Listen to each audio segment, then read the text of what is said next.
Hello and welcome back to the Bookshelf Odyssey. My name is Art and happy Victober. I hope your Victorian reading has been going well. Today I'm going to do the chess tag. This was originally created by Aaron Read a Book, and I got this idea from the channel In Search of Wonder. And that's a lovely channel if you want to check out her channel and subscribe to her. I know she'd appreciate that if you're not already. But she took this tag and made it Jane Austen centered. So she called it Jane Austen Plays Chess. And I'll try to link that video down in the show notes as well. But I got the idea, she posted this back in June, and I got the idea to do the same thing but use Charles Dickens instead. So I made a note to try to do it during Victober, and I can't even believe it, but I followed through on something. So procrastinators of the world unite, and later sometime, I guess. But anyway, so I'm going to do the Charles Dickens Plays Chess tag for today's Tag Tuesday. So the prompt takes a look at each of the pieces of chess and comes up with a book recommendation based on that character piece. Now, personally, I enjoyed chess. I haven't played it in a long time, but I used to play it when I was a kid and a young adult. And I remember my dad taught me, and that's one of the memories I have of my dad.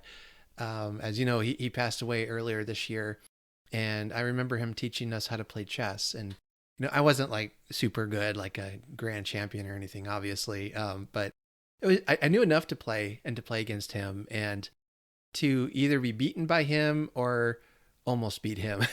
Put it that way. There was one move I enjoyed using with the rook and the queen, but my approach was I basically had to wipe out all of the other team's pieces first, along with most of my own as well.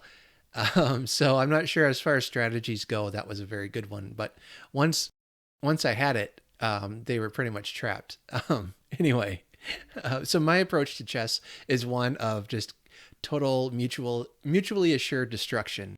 And this is why I am not president of the United States. Okay. Well, one of many reasons. All right. Back on topic here. Let's talk about the chess tag. So prompt 1. Pawn, recommend a book about a lowly character that rises through the ranks. Now, for Charles Dickens, this is almost cheating, isn't it? Because any number of his books have this as a theme, or at least it feels like that. He's certainly well known for that. So I think the book Oliver Twist is somewhat of Oliver rising through ranks, but I think more definitely are his two books, probably his two most well-known books, Great Expectations and then David Copperfield. Both involve a child going from poverty and raising in the ranks to the status of being a gentleman and learning lessons along the way. And I say this is what he's known for because that really models Dickens's life himself, that he was born not really in poverty, but not a very well-to-do family. His dad was in debt, spent time in debtor's prison. That experience had a traumatic effect on young Dickens. This occurred when he was a child, and it was almost like he determined that was not going to be his fate. And so through hard work and not getting handouts, but just through hard work and dedication, he became a what I guess we would call in the United States a self-made man. And so his story in that sense is very admirable, that he was able to pull himself out of the poverty and become a gentleman. His story, I think, is most paralleled in the novel David Copperfield. That's a very autobiographical novel, and I think understanding some of Dickens's life story helps you to understand the book better, and vice versa. That's maybe not always the case with authors, but I believe in this case, especially Dickens drew a lot from his real life to to bring into it. And those are two of my favorite novels by Dickens. I think especially David Copperfield is one that is just full of great characters and lines and scenes he writes, and just the story itself is one that is incredible. So that's Pawn. For Rook, the prompt for Rook is a book that features a castle, a tower, or a chariot. I would say in A Tale of Two Cities, you have the Bastille there, and there are towers in that, I believe. And I don't know if that's considered a castle or not, but it certainly can have that kind of gothic vibe to it, I suppose. If we go back to Great Expectations, there is a house there owned by a man named Wemmick, who is actually one of my favorite characters from that book. He's a lawyer that helps Mr. Jaggers, and he has a very eccentric home. It's very unique structured. It has a drawbridge, which Wemmick raises every night, which adds to the castle feel. He lives there with his father that he refers to as the aged P, or the aged parent. And I love that there's a moat surrounding it. And so every day he comes home from work, he's so desperate, to get away from work and the stresses of the day, as I understand it, that he goes into his home, he crosses the moat, he pulls up the drawbridge, and just shuts the world out. And when he's home, and he speaks with his father, and they have this a lovely relationship. And then there's a small cannon that he shoots off every night at a specific time as well. That is this really sounds like my dream home, to be honest.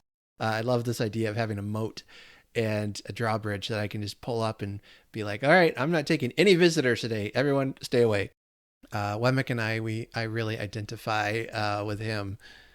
And then Night, a book about an animal or animals. Bonus points if it is a horse.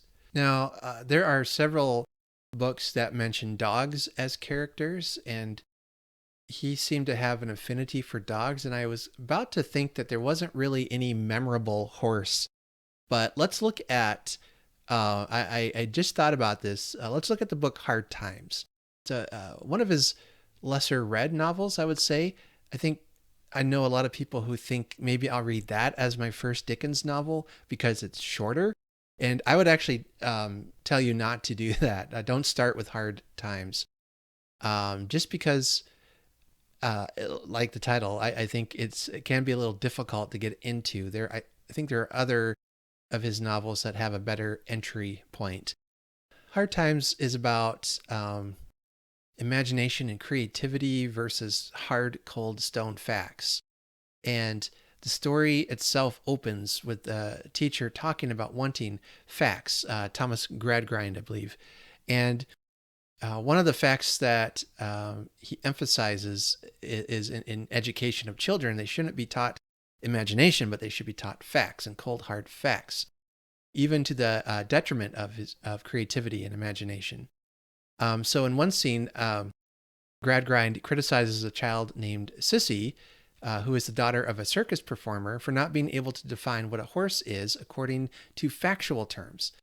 If I remember right, it's been a while, but I think she drew a picture and it didn't look exactly like a horse.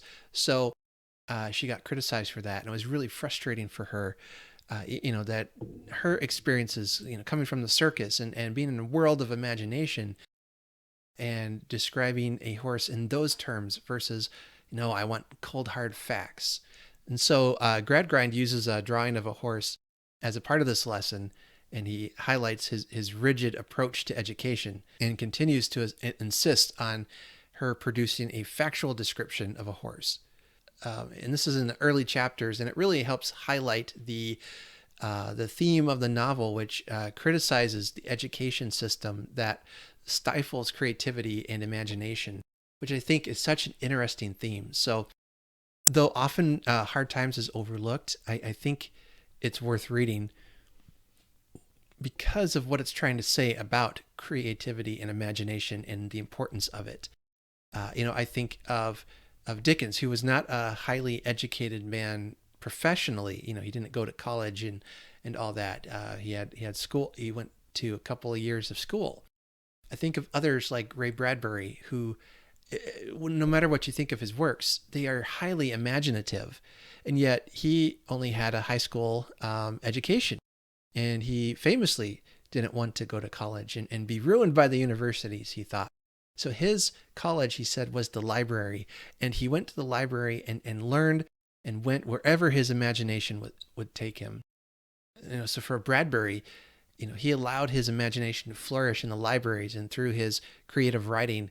And you see what kind of an impact he had on our world with the novels and short stories that he left behind.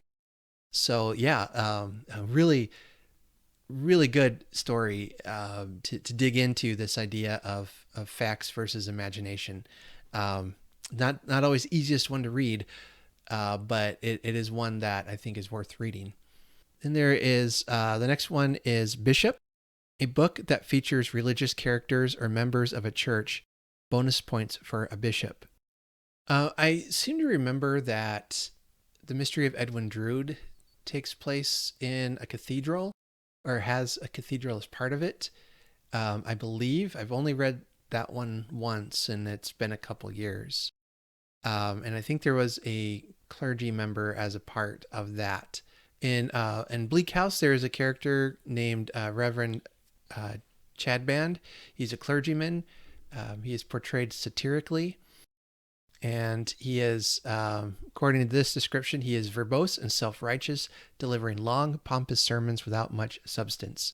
And Dickens uses him to critique religious hypocrisy and those who use religion as a means to elevate themselves socially. So, so that would be one. But a book focused expressly on religion or the church or something like that, I don't know if there is one that is fully focused on that. But I would recommend reading his Dickens's little book called The Life of Our Lord. And in that, Dickens retells the story of Jesus. Basically takes the Gospels, the four Gospels, and puts them together as one cohesive narrative and then rewrites it in his particular style.